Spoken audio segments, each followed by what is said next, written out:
নমস্কাৰ, স্বাগতম জনাইছোঁ মোৰ ইউটিউব চেনেল বিজ্ঞাপন নিউজলৈ। মই গাফাৰ হুছেইন। আজিৰ ভিডিঅ'ত অসমবাসীক এটি শুভেচ্ছা বাৰ্তা দিব ওলাইছোঁ।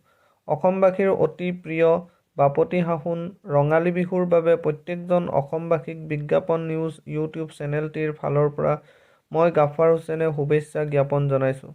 অসমীয়া নৱবৰ্ষই সকলোৰে মন সজীৱ কৰি তোলক আৰু নতুন দিগন্তৰ সূচনা হওক। ৰঙালীয়ে যেন সকলোৰে মন ৰঙীন কৰি তোলক, সকলোৰে কামৰ উদ্যমতা বঢ়াই দিয়ক, অসমখনক সকলো বিপদ আপদৰ পৰা বচাওক আৰু উন্নতি হওক সকলোৰে। সৰ্বশেষত পুনৰাই অসমবাসীক শুভেচ্ছা জনাই শুভেচ্ছা বাৰ্তা শেষ কৰিলোঁ।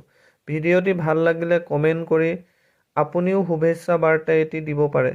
বিজ্ঞাপন নিউজ সৰ্বদাই আপোনাৰ সেৱাত বৰ্তি থাকিব আৰু বিজ্ঞাপনসমূহ আপোনালোকক জনাই থাকিব। ধন্যবাদ মোৰ ভিডিঅ'টি চোৱাৰ বাবে।